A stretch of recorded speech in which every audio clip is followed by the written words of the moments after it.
You can edit it all, or is this? Okay, well, I guess you're recording now, so. Got it. Howdy all. Today is National Chocolate Cupcake Day, and I am Paul Thompson, and this is My Project Hell, where for the next 20 minutes or so, Kelly and I throw away the corporate lingo, and we're here to talk no nonsense project management and give you plain solutions to real project problems that you're having on your projects. And I'm Kelly Schockler, and thank you to all of those of you who are taking a break from your project work and you're joining us live today. In today's My Project Health session, we have a special guest interview lined up for you. And Kelly, we do, right? Mr. Jon Fleming. He has over 25 years experience as a consulting professional, helping clients achieve their business objectives. And, you know, to just think he's been doing that for 25 years is an understatement, because John's been a managing partner and he's now the CEO of Reigning Virtue. And they're a management consulting firm that takes clients from strategy all the way to implementation. Well, welcome, John. Yeah, Thank you. John. Thank you both for having me. Thanks for Pleasure to being be here.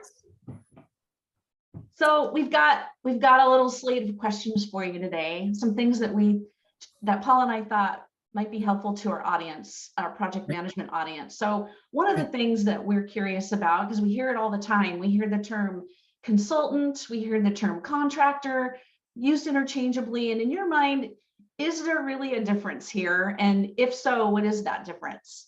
Well, I'd like to think that there's a difference. We have contractors on our payroll as well as consultants. I prefer people to be consultants, as when I say consultant, I mean a W-2 employee versus a contractor. We focus a lot on our corporate culture, and we want people to be connected to the company and to the team and to feel like they're part of a family. I feel like when people are contractors, they're not quite as connected to the firm and the corporate culture. Contractors, I think, come in and do a job. They are hired to fulfill a specific task. What I see as consultants is more of coming in and providing advice and being a sort of a senior project resource that provide an input and a perspective on a project, and they're part of our corporate culture, if that makes sense. So the lines do get blurry. I'm not gonna argue that point, but I think of consultants as being more a part of a team, more part of the family, more part of the corporate culture, and contractors is just sort of a hired gun to do a job. Does that make sense? Yeah, it does. I just get that question a lot myself because I've been both, and it just seems like there's confusion over, is there a difference? And I agree with you, definitely. That idea of a consultant, you're not just there to get the job done, you're there to really go the extra mile and provide that level of advice and partnership with a client. And be part of the firm, right? Yeah. Be part of the family, be part of the corporate culture, and be here for a while and grow with the firm rather than just kind of coming in and out. Come in and out as a hired gun, right? That's right. Yeah. John, guess what? We live in different times. It's a different world than just, 2 years ago, 3 No years kidding. ago, right? It's changed from hiring standpoint, competitive for consultants and bringing people in to manage projects, to provide advice to clients. What are some of the practices and models that you've seen and used yourself to help retain your consultants? And what do you think is kind of one of the keys here for keeping folks on your team? Yeah, very interesting question. Obviously, compensation always sort of boils to the top of the list, right? Everybody wants to be, compensated competitively. But there is a greater interest I have discovered recently in work environment and the interest to work on specific types of projects, industries, and technologies. It used to be 20 years ago that people were happy to have a job and a paycheck. Today, there is a huge emphasis right now on working remotely, to the point where if a client says we want you in the office, then most people aren't interested. There is a big emphasis on building career skills. Again, 20 years ago, people were happy to have a paycheck as long as they felt like they were being compensated fairly. Now people want to build their careers. They want to take on the next project that builds their skill set. They want to be interested. They want to work on the cool technology and the fun stuff. And there's certainly, as I mentioned earlier, is a cultural component, right? So people want to feel like they're part of a team. They want to feel like they're developing their skills and developing their careers and furthering their careers. They want to work on their own terms in terms of, remote work. And compensation seems to have fallen down on the list. They want to be compensated fairly, but that component of it seems to have fallen down a little bit. Does that make sense? It does. It does. And how do you balance, or, how do you fulfill wanting to be remote, wanting to work on the cool new stuff, get my skill set? Is there a key to kind of how you help them balance it, how you kind of make that appeal to them? Well, I think because of the remote work environment, it opens up a lot of new opportunities. People can live anywhere and work on any kind of a project. They don't have to worry about the commute. I mean, commute used to be a big thing. Now it's a non-issue, right? Yeah. Now it's a non-issue. I'd say that the bigger question is, how do you keep people engaged from a corporate cultural perspective? We're not in the office running around together. We're not going to get donuts or bagels in the kitchen. There's an element of walking, that sort of 5-minute period where you're walking from the conference room back to your cube, or to a meeting in a conference room. That sort of little piece is gone. Right. So the feedback isn't your colleagues. Yeah, the feedback isn't there. The little idle sort of chatter of what'd you do on the weekend isn't there. The feedback of you could have said this, or you should have said that in a meeting. It's really hard to replace that. And I have found that especially developing younger people is a bigger challenge. So we look for other ways to do that, right? We do online meetings, we do fun cultural events where we send people little kits in the mail and, have online meetings to keep people engaged. But I don't know that we've cracked that nut yet. Okay. So I have a follow-on question there too. Training Virtue had nailed it up yet. Yeah, Kelly. So when you've got companies that are still saying, we want you on site, and you're saying, well, this is the new trend, is that folks want to be remote. What are those conversations like with those potential clients or accounts? Is that been a difficult conversation to maneuver, or something to help them move forward with? It's very individual, I would say.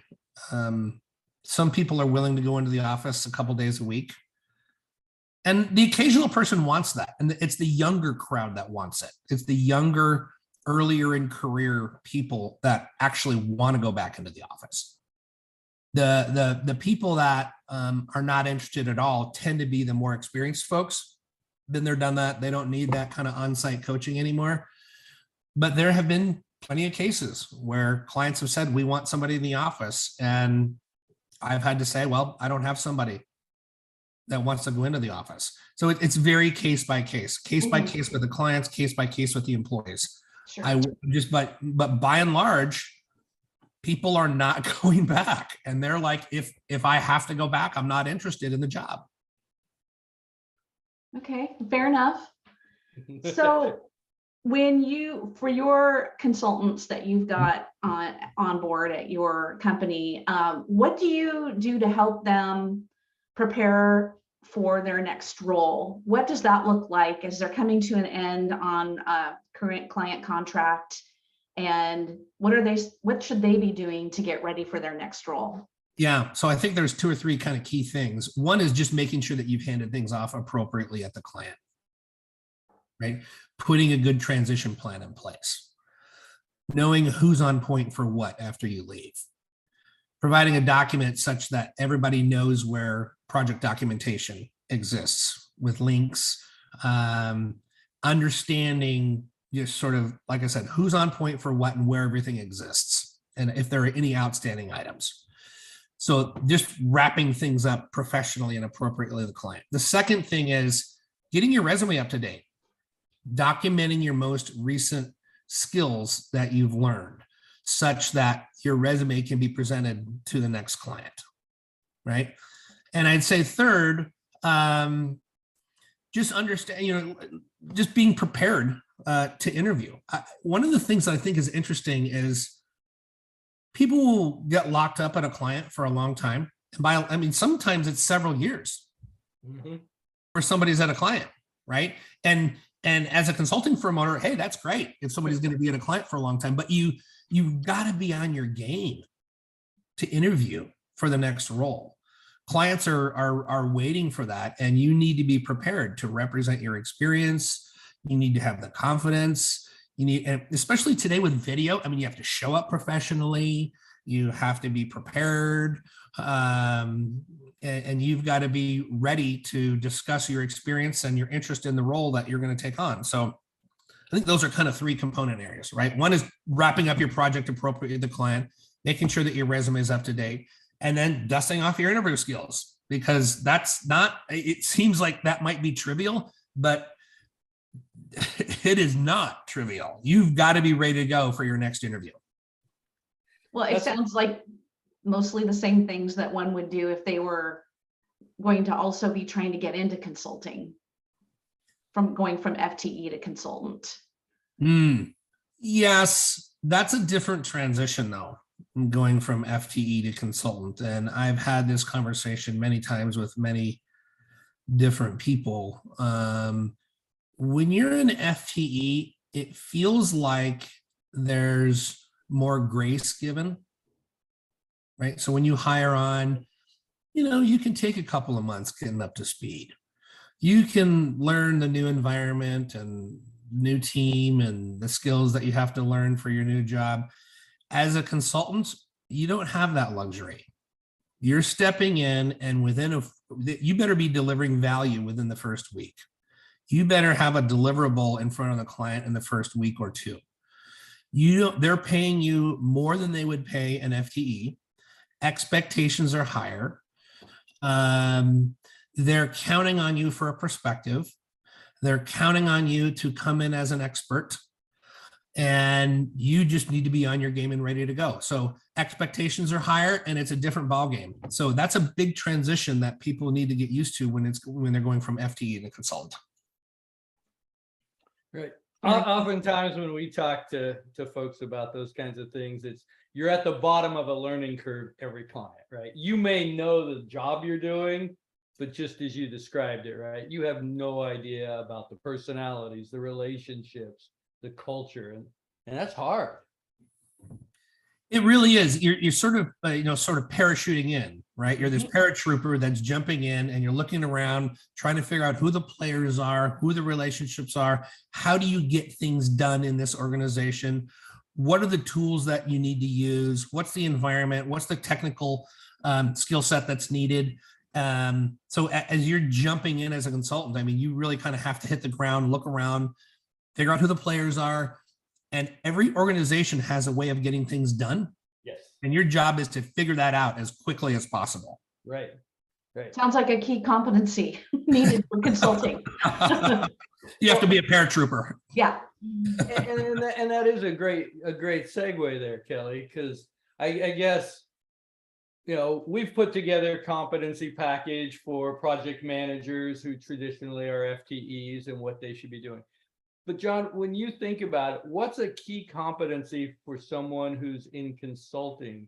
What would that be that really sets them apart? We've talked in generalities. Is there a specific competency, being able to tell them their baby's ugly, what have you, right? Well, that's probably a long list. I don't doubt it, right? Relationship building is really key, Okay. right? Communication is really key. Being confident in your ability to get things done is really key. And I like to say that just being curious, Interesting. asking a lot of questions, right? Asking, jumping in, asking questions, being confident in your ability to get things done. And then, as I mentioned earlier, just figuring out what that process is to get something done in a particular organization, because they're all different. But if you have a really good relationship with your client, and if I'm talking about more than just sort of, saying hi every day and, get to know them personally, right? Communicate with them very openly, because things are going to go wrong. They just are. And if you've got the benefit of a relationship, you will get a lot more grace when something does go wrong. If you don't have that relationship, you're going to get skewered. Right? And that's when the door opens and you walk out. So relationships, communication, curiosity, problem solving, I mean, all those things are really key. But I think jumping in and really kind of getting to know people early on is key. So it sounds like I really got to kind of shift from, it's not about me. It's got to be about the client. How about that? I've got to be curious. I've got to be asking them to tell me about their world and just meld into it. Yeah, it's all about the client. That's the only reason you're there. I mean, they brought you in to get something done, and your job, every client is juggling 18 balls, right? And your job is to grab 3 or 4 or 5 of those balls and just take them off their plate. So figure out what those are, build a relationship with them, and just get stuff done such that they don't need to worry about it. Yeah, good advice. So we're also thinking about the gig economy that we're in now, with the very much shifted during COVID. A lot of people went out on their own, right? The great resignation and all that. Right. So people have always been thinking, I'm an FTE, what would it be like to consult? I think there's a lot of people in that camp still. What would you tell someone who is in project management as a full-time employee for a company, maybe been working there for a while, and they're ready to say, I want to be a consultant? What would you say to them? They've never been a consultant before. What would be your advice to them? Well, I think we've touched on a few things here, but you're probably going to have a different compensation model as a consultant, right, than an FTE. So just be prepared for that. You might think it's riskier, but generally it's not. Yeah, that's a big one that people bring up. Everybody's always worried, well, I'm going to get paid hourly. Well, what's going to happen? Well, you know what? Guess what? People get laid off all the time as employees. I don't know that being a consultant is any riskier than an FTE role. You have to be a bit of a chameleon, right? And you just to repeat myself, what I said earlier, you've got to really be ready to jump in and add value quickly, and understand that the expectations of a consultant are higher than an FTE. They're paying more for you to be there. So you really have to be on your toes. Be a self-starter.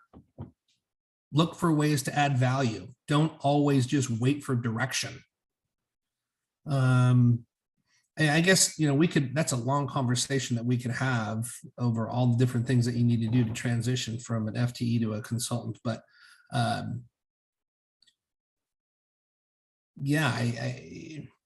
just be ready for change and be okay with change, right? And jump in and build relationships quickly, as I mentioned earlier, because like I said, the expectations are higher, and you need to be able to jump in and add value as quickly as you possibly can. Sounds like people could use a stint in entrepreneurship before moving into consulting. Learn all of those skills. Well, definitely appreciate the conversation, Jon. And I think our folks can take a lot away from this, right? if they're looking at becoming consultants and getting into that world, they need to start realizing that, you're measured by what did you do for me today every day. You need to be able to ramp up quickly. You need to have the skills to build relationships. You need skills to solve problems and take things off of your clients' plates rather than just do your job well. So it's sort of, to consult, you have to add on additional information. So I think our folks will have a lot to think about whether they want to join up on the gig economy or stay as an FTE in the project management.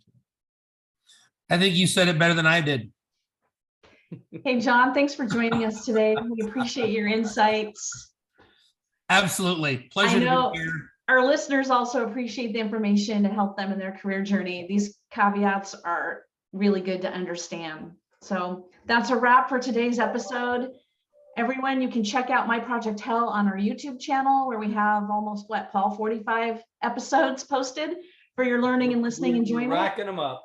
Yeah. Awesome. And also, Paul and I would like to offer you some complimentary coaching time. If you're in your own project hell and you want someone to help you explore some ways to get through it, you can go to myprojecthell.com website, and Paul and I have our Calendly calendar links, and you can schedule some free problem solving time. That's right. And I hope you all enjoyed the show as much as Kelly and I enjoy bringing it to you. So join us next time when we're going to have a new topic and possibly new folks to discuss. If you would like to participate in Coach's Corner or in an interview, drop us an email at myprojecthell@gmail.com. And if you're in watching live, please, you're going to get a quick post-show interview. Make a few check boxes. Let us know how we're doing. One of our lessons learned. Thank you all. Thanks, everybody. See you Thank next you, time. guys. And if there's anything I can do to follow up, please let me know.